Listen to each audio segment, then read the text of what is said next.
Good morning student. YouTube channel physics bye Ashok sir में आप सबका स्वागत है। जैसे चैनल के नाम से ही आपको पता चल गया कि फिजिक्स बाय अशोक सर है, तो अपन पढ़ने वाले हैं फिजिक्स। और आज अपन फिजिक्स पढ़ने वाले हैं ग्रेजुएशन के लिए। ग्रेजुएशन का मतलब अपन बीएससी सेकेंड ईयर और फाइनल ईयर फर्स्ट ईयर के टॉपिक्स को अपन स्टार्ट करने जा रहे हैं। बीएससी सेकेंड ईयर और फाइनल ईयर के लिए एक कॉमन टॉपिक है क्वांटम प्रभाव, जो कि 12th क्लास में आप ऑलरेडी पढ़ चुके हो। आज हम उसी टॉपिक को डिस्कस करने वाले हैं। क्वांटम प्रभाव के बारे में आज हम पढ़ने वाले हैं। क्वांटम इफेक्ट क्या होता है उसको हम समझने वाले हैं। अब देखो, आप जब फाइनल ईयर के स्टूडेंट्स हो तो आपके लिए क्वांटम प्रभाव जो है वो क्वांटम मैकेनिक्स की फर्स्ट यूनिट में है। और अगर आप स्टूडेंट सेकेंड ईयर के हो तो मैथमेटिकल फिजिक्स की सेकेंड यूनिट में रिलेटिव मोशन की जो यूनिट चलती है उसमें अपन वहां पे क्वांटम प्रभाव पढ़ रहे हैं। दोनों केसेस में डिफरेंस इतना ही है कि अगर अपन रिलेटिव मोशन से क्वांटम प्रभाव को समझते हैं, क्वांटम प्रभाव क्या होता है, तो वहां हम चतुर्विन संवेग की कंडीशन लेकर सॉल्यूशन करते हैं या चतुर्विन संवेग के पदों में हल करते हैं। जबकि अगर अपन फाइनल ईयर के लिए क्वांटम मैकेनिक्स के अकॉर्डिंग पढ़ रहे हैं तो अपन डायरेक्टली जैसे 12th क्लास में हम पढ़ चुके हैं उसी के बेस पे उसको पढ़ने वाले हैं, उसी बेस पे अपन उसको समझने वाले हैं। ठीक है, तो अपन बात करते हैं क्वांटम प्रभाव क्या होता है। क्वांटम प्रभाव,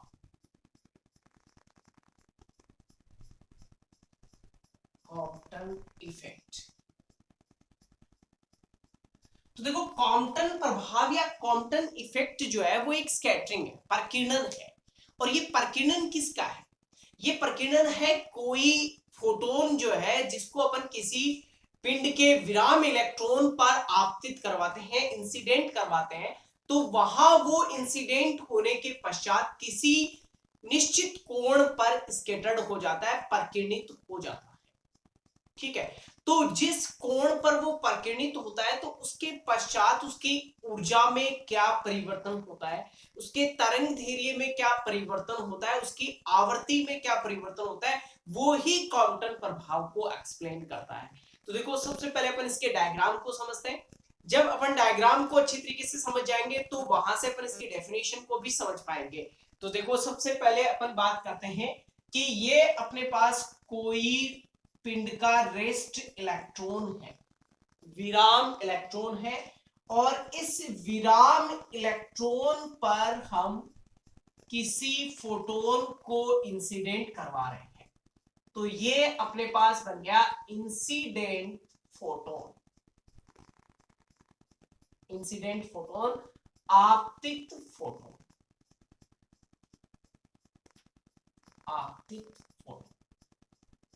ठीक है, और इस आपतित फोटोन के लिए अपन मान लेते हैं कि इसकी क्वांटम मैकेनिक्स के अकॉर्डिंग एनर्जी क्या होगी, E बराबर एच न्यू। क्वांटम मैकेनिक्स के अकॉर्डिंग एनर्जी क्या होती है, E is equal to h new.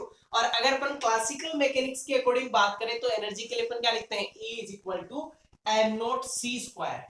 तो अपन रेस्ट मास को क्या लिखते हैं, एम नॉट लिखते हैं। क्लियर है? किसी भी पार्टिकल के अगर रेस्ट मास की बात करें तो वो क्या होता है, एम नॉट। तो यहां इस इलेक्ट्रॉन का रेस्ट मास हमने क्या मान लिया, एम नॉट मान लिया। तो इसकी एनर्जी क्या बन जाएगी, m naught c square according to classical mechanics. अब यहां से इसके स्कैटरिंग को समझने के लिए अपन इसको वाई एक्सिस और एक्स एक्सिस में समझ लेते हैं। तो ये बन गई अपने पास नेगेटिव वाई एक्सिस आ जाएगी, यहाँ पे ये बन गया आपके पास पॉजिटिव वाई एक्सिस, और यहां ये बन जाएगा इसका एक्स एक्सिस। क्लियर है? ये अपने पास क्या आ गया, एक्स एक्सिस आ गया। ये वाई एक्सिस है, ये नेगेटिव वाई एक्सिस है। ये आपतित फोटोन है, इंसिडेंट फोटोन है, जिसकी energy E is equal to क्या है, एच न्यू है। और ये आपतित फोटोन किस पर आपतित हो रहा है, किसी रेस्ट इलेक्ट्रॉन पर, जिसकी ऊर्जा क्या है, एम नॉट सी स्क्वायर है। अब देखो, अपन यहां से संवेग निकालें, मोमेंटम कैलकुलेट करें, तो मोमेंटम P की वैल्यू क्या बन जाएगी, P की वैल्यू, तो मोमेंटम P की जो वैल्यू है वो अपने पास क्या बन जाएगी, एच न्यू डिवाइड बाई सी। क्योंकि संवेग और ऊर्जा में क्या संबंध होता है, P बराबर E अपॉन सी होता है। तो E अपॉन सी वाला फॉर्मूला मैंने अप्लाइड कर दिया, तो E की जगह h न्यू हो गया और डिवाइड बाई क्या आ गया, C आ गया। रेस्ट पार्टिकल के लिए अगर मोमेंटम की बात की जाए तो वो क्या होता है, जीरो होता है, P is equal to zero. Clear है। अब ये आपतित फोटोन क्या होगा, यहां किसी कोण पर स्कैटर्ड हो जाएगा। मान लिया कि ये फाई एंगल बनाते हुए यहां से क्या हो रहा है, स्कैटर्ड हो रहा है, प्रकीर्णित हो रहा है, ये वाली कंडीशन, ये प्रकीर्णित हो गया। अब प्रकीर्णित होगा तो इस विराम इलेक्ट्रॉन को भी यहां से ये क्या करेगा, प्रतिक्षेपित करेगा, थीटा एंगल पर ये इलेक्ट्रॉन प्रतिक्षेपित हो जाए। अब अगर इलेक्ट्रॉन प्रतिक्षेपित हो रहा है तो ये क्या करेगा, आपतित फोटोन अपनी ऊर्जा में से कुछ ऊर्जा इसमें ट्रांसफर कर देगा, किसके लिए, इस विराम इलेक्ट्रॉन को प्रतिक्षेपित करने के लिए क्या करेगा, कुछ ऊर्जा जो है वो इसमें ट्रांसफर कर देगा, इसको प्रदान कर देगा। और जब ये इसको ऊर्जा प्रदान कर रहा है, इसको ऊर्जा प्रदान कर रहा है, इसका मतलब क्या हो गया कि आपतित फोटोन की जो ऊर्जा है उस ऊर्जा में से कुछ ऊर्जा की कमी हो गई, इसलिए प्रकीर्णित की ऊर्जा को अपन क्या मान लेते हैं, ई डेस। और ई डेस में अब E is equal to h nu है, एच क्या है, प्लांक कांस्टेंट है, नियत मान है, इसका मतलब एच का मान तो नहीं बदलेगा, तो बदलेगा किसका, आवर्ती का बदलेगा। तो ई डेस बराबर क्या हो गया, एच न्यू डेस हो गया। ई डेस बराबर क्या बन गया, एच न्यू डेस बन गया। और जब ऊर्जा ये हो गई तो अपने पास संवेग पी डेस बराबर क्या बन जाएगा, एच न्यू डेस अपॉन सी, क्योंकि प्रकाश का वेग एक नियत है, एक कांस्टेंट है, और कांस्टेंट है इसलिए ये क्या बन गया, एच न्यू डेस अपॉन सी बन गया। क्लियर है, आई थिंक ये समझ में आया होगा आपको। अब यहां से कुछ ऊर्जा इसको प्रदान कर दी, तो यहां पे जो अपने पास प्रतिक्षेपित इलेक्ट्रॉन है उसका संवेग क्या हो गया, mv। पी डेस की वैल्यू इसके लिए क्या आ रही है, mv आ रही है। अब यहां से इसके कंपोनेंट निकालते हैं, घटक निकालते हैं।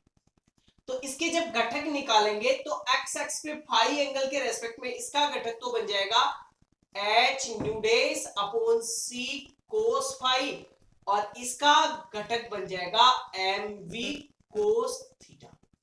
सिमिलरली जब वर्टिकल कंपोनेंट निकालेंगे, ऊर्ध्वाधर घटक निकालेंगे, तो एच न्यू डेस अपॉन सी की वजह से तो कंपोनेंट क्या आ गया, एच न्यू डेस अपॉन सी साइन फाई।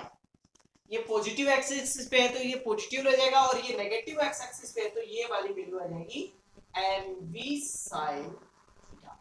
तो ये अपने पास मोमेंटम के कंपोनेंट्स आ गए, संवेग के घटक आ गए, ऊर्ध्वाधर घटक और क्षैतिज घटक। क्लियर है।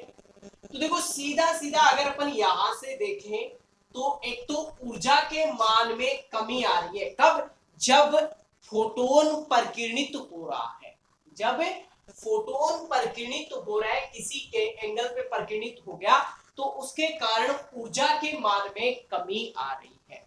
और अगर ऊर्जा में कमी आ रही है इसका मतलब क्या आ रहा है, आवर्ती में कमी आ रही है, प्लांक कांस्टेंट तो चेंज नहीं हो रहा, यानी ऊर्जा के मान में कमी होने का मतलब आवर्ती के मान में भी क्या हो रही है, कमी। और हम जानते हैं कि न्यू इज इक्वल टू होता है सी अपॉन लेमडा, यानी न्यू इनवर्सली प्रोपोर्शनल लेमडा हो गया। इनवर्सली प्रोपोर्शनल लेमडा मतलब एक बढ़ेगा तो दूसरा घटेगा, इसका मतलब अपन क्या कह सकते हैं, अगर ई डिक्रीज हो रहा है, न्यू डिक्रीज हो रहा है, तो लेमडा क्या होगा, इंक्रीज होगा। ये इसकी डेफिनेशन निकल रही है यहां से, यानी कोई फोटोन जो है उसको किसी विराम कण से, विराम इलेक्ट्रॉन से अगर स्कैटर्ड करवाया जाए, प्रकीर्णित करवाया जाए, तो प्रकीर्णन के पश्चात आपतित फोटोन की तुलना में ऊर्जा कम हो जाती है, आवर्ती कम हो जाती है, लेकिन तरंग दैर्ध्य में वृद्धि हो जाती है। और ये जो फिनोमिना है, ये जो प्रक्रिया है, ये जो कर्म है, उसी को अपन क्या कहते हैं, कॉम्पटन प्रभाव कहते हैं, इसे हम क्या कहते हैं, कॉम्पटन प्रभाव कहते हैं। अब देखो ये अगर अपन 12th क्लास के स्टूडेंट हैं, अगर हम बीएससी फाइनल ईयर के स्टूडेंट हैं और हमसे कॉम्पटन प्रभाव के लिए क्वेश्चन पूछा गया है तो हम इसको इस टर्म में लिखेंगे। लेकिन अगर इसी प्रभाव को आपको पूछ ले कि चतुर्विम संवेग के पदों में निकालिए, तो जब हम इसको चतुर्विम संवेग के पदों में निकालेंगे तो यहां इसको अपन मान लेंगे P1, ये बन जाएगा अपने पास P2। सिमिलरली इसको अपन लिखेंगे P1 डैश और ये बन जाएगा अपने पास P2 डैश, सिर्फ इतना ही चेंज होगा और फिर इनकी वैल्यूज पुट करके अपन सॉल्यूशन निकाल। तो आई विश कि आपको ये डायग्राम समझ में आया होगा। अब देखो यहां कॉम्पटन प्रभाव में क्या होता है कि जो विराम इलेक्ट्रॉन है वो आपतित फोटोन के साथ प्रत्यास्थ टक्कर करता है, इलास्टिक कोलिजन होता है। और इलास्टिक कोलिजन का मतलब क्या होगा कि यहां संवेग भी संरक्षित रहेगा और ऊर्जा भी संरक्षित रहेगी। ठीक है, तो वो अपन जब डेरिवेशन पढ़ेंगे तो वहां पे संवेग संरक्षण और ऊर्जा संरक्षण का यूज करते हुए इक्वेशंस बनाएंगे। लेकिन अभी अपन बात करते हैं कि कॉम्पटन प्रभाव की परिभाषा क्या होती है, तो उसकी परिभाषा को अपन लिखते हैं।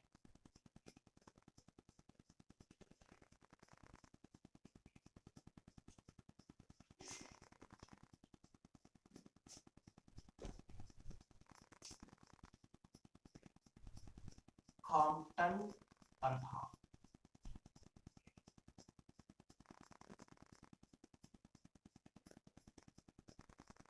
वह प्रक्रिया जिसमें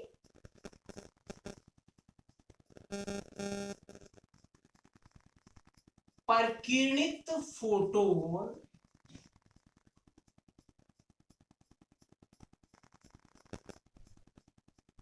की ऊर्जा और आवृत्ति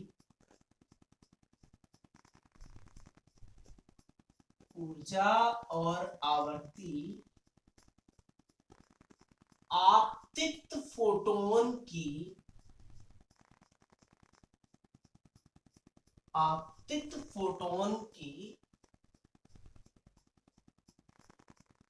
ऊर्जा व आवृत्ति से कम हो जाती है।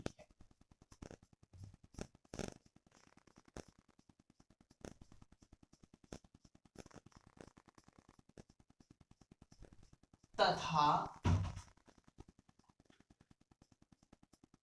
प्रकीर्णित तरंग धैर्य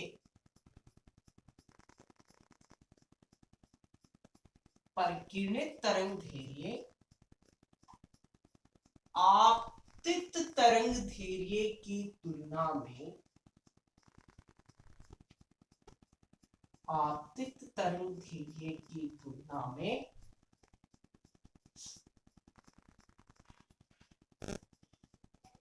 में अधिक हो जाता है।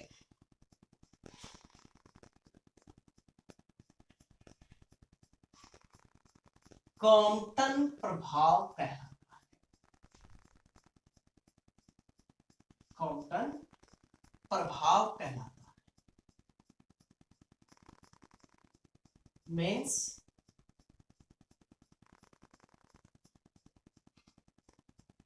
E dash is less than E, nu dash is less than nu and lambda dash is greater than lambda, ये वाली कंडीशन अपने पास आ जाती है।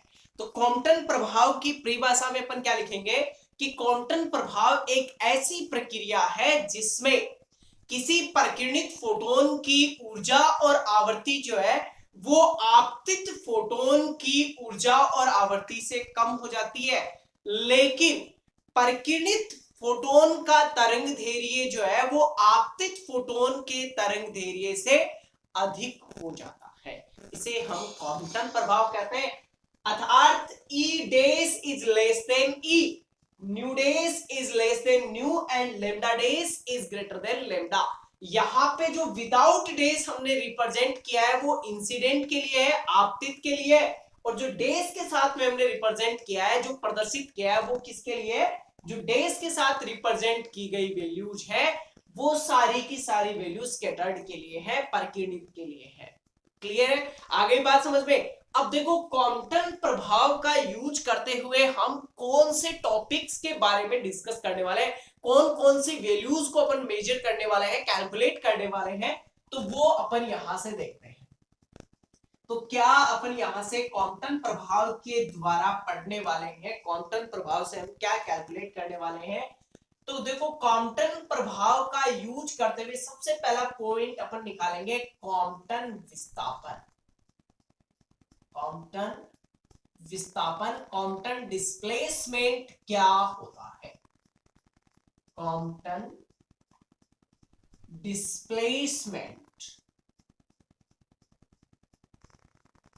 अब क्वांटम डिस्प्लेसमेंट की अगर अपन बात करें तो क्वांटम डिस्प्लेसमेंट को del lambda is equal to lambda dash minus lambda, यानी स्कैटर्ड वेवलेंथ और इंसिडेंट वेवलेंथ का जो डिफरेंस मेजर किया जाता है वो क्वांटम विस्थापन कहलाता है। दूसरा पॉइंट अपन यहां से जो कैलकुलेट करने वाले हैं वो अपन कैलकुलेट करने वाले हैं प्रतिक्षेपित इलेक्ट्रॉन की ऊर्जा। प्रतिक्षेपित इलेक्ट्रॉन की ऊर्जा, energy of recoil electron. Third point, प्रतिक्षेपित इलेक्ट्रॉन की दिशा।